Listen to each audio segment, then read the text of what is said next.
Bismillahirrahmanirrahim. Today our topic is a poem Sindhi Woman. The poet of Sindhi Woman is John Stallworthy. First of all, I tell you about the biography of John Stallworthy. John Stallworthy was born in 1935 and his death 2014. He was born in British और British में पैदा हुआ और उसके जो parents थे वो New Zealand में रहते थे। बाद में उन्होंने बरतानिया में जो है माइग्रेशन की, तो ये पैदा वहाँ पे ब्रिटिश में हुआ और जस्ट 7 ईयर एज, जस्ट 7 साल की एज में इसने जो है लिखना शुरू कर दिया। अब मैं आपको इसका जो इम्पोर्टेंट वर्क था, जो इसका पब्लिश वर्क हुआ, वो बताता हूँ। तो 1961 में he wrote The Astronomy of Love. 1961, his book published. The title of The Astronomy of Love.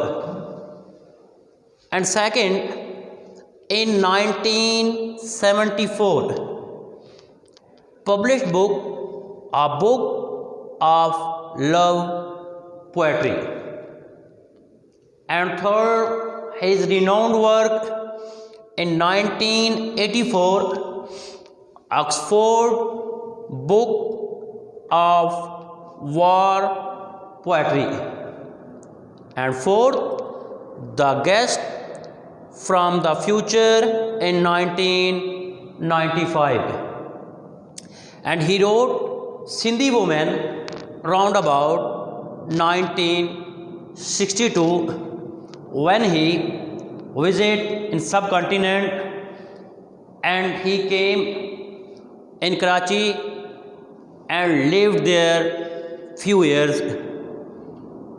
Karachi में प्रॉपर उसने वहाँ के कस्टम को, सिंध के कस्टम को जो है और उसके कल्चर को प्रॉपर जॉन स्टॉलवर्दी ने एनालाइज किया, ऑब्ज़र्व किया।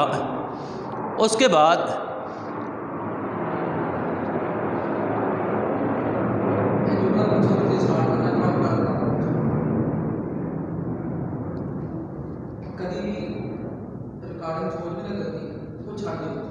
अच्छा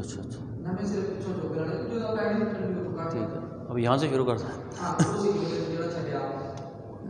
no we discuss first stanza.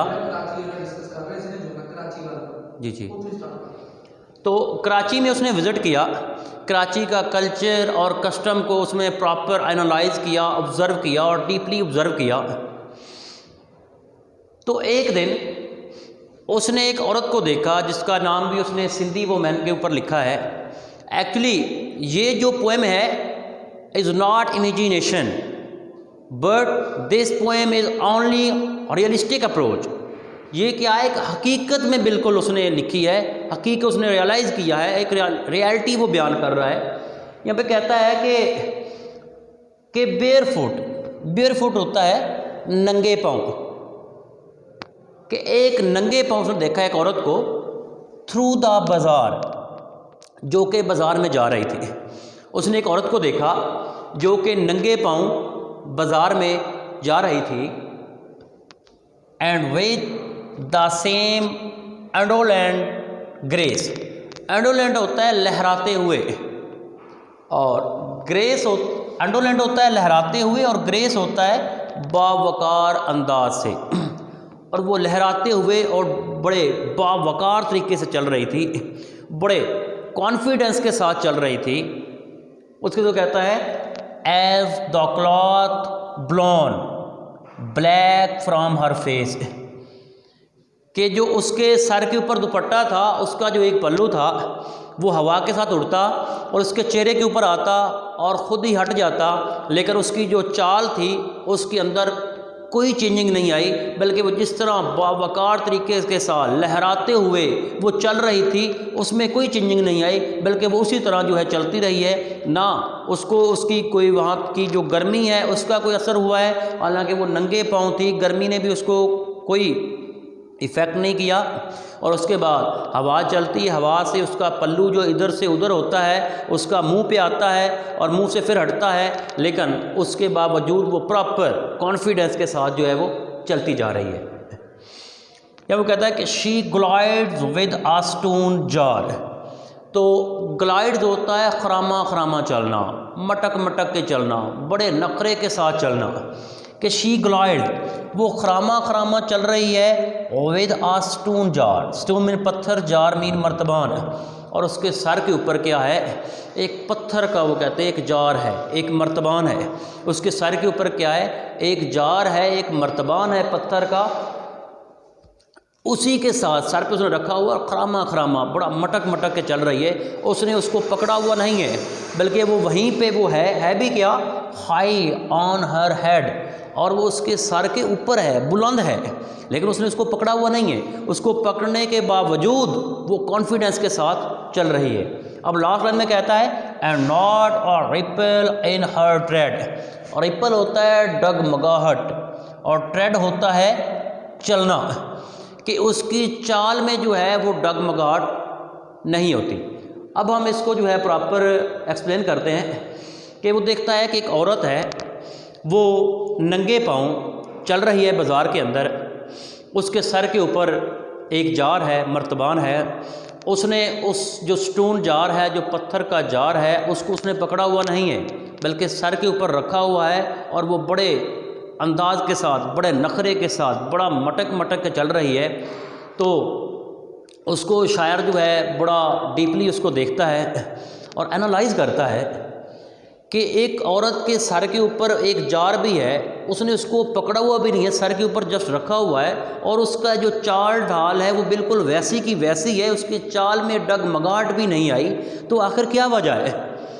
तो वहाँ पे वो ये मैसेज कन्वे करना चाहता है कि व्हेन यू हार्ड वर्क, जब आप मेहनत करते हैं तो एक दिन आप इस काबिल हो जाते हैं कि जो दुनिया है वो प्रॉपर आपको देखती है और दुनिया आपको मानती है।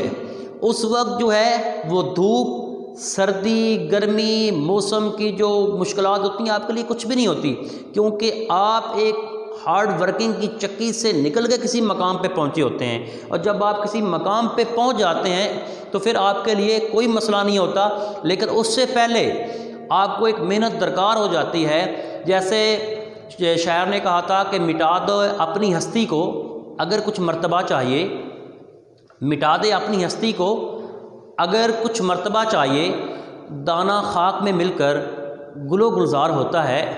कि अगर आपने किसी मकाम पे जाना है तो उसके लिए आपको मेहनत दरकार है। अगर वो औरत इस काबिल है कि उसने सर के ऊपर मर्तबान रखा हुआ और धूप में जा रही है, तो आखिर उस बर्तन को सर के ऊपर टिकाने के लिए, रखने के लिए भी तो कुछ टाइम लगा होगा। ऐसे तो नहीं है कि एक बंदा एक दिन उठे, सर के ऊपर वो जार रख दे और हाथ भी ना पकड़े तो उसी टाइम गिर जाएगा। तो वो कहता है कि कोई भी आपने मकाम हासिल करना है तो उसके लिए कठिन रास्ते आएंगे, मुश्किलात आएंगी बड़ी बड़ी, लेकिन उस मुश्किलात को फेस करके जब आप उस स्टेज पे पहुंच जाते हैं तो फिर आपके लिए कोई मसला नहीं होता। फिर हमेशा आप सर उठा के जीते हैं, सर उठा के चलते हैं, फिर आपकी चाल में कोई डगमगाहट नहीं आती, और फिर लोग जो है वाकई आपको जो है वो प्रॉपर वेलकम करते हैं, और लोग समझते हैं कि ये इस मकाम तक पहुँचा है तो आखिर कोई वजह है, और लोग आपको सल्यूट करते हैं। तो आज हमारा जो जस्ट था ये आज मैंने आपको बताया है जॉन स्टॉलवर्दी का बायोग्राफ़ी, और उसके साथ उसका फर्स्ट स्टैंजा जो है वो डिटेल के साथ डिस्कस किया है। तो आज हमने जस्ट बताया इस लेक्चर में हमने बताया। अच्छा, तो इस लेक्चर में आज हमने डिस्कस किया है जॉन स्टॉलवर्दी की जो बायोग्राफ़ी है वो डिस्कस की है, ब्रीफली बायोग्राफ़ी, और इसका जो फर्स्ट स्टैंजा है वो डिस्कस किया है।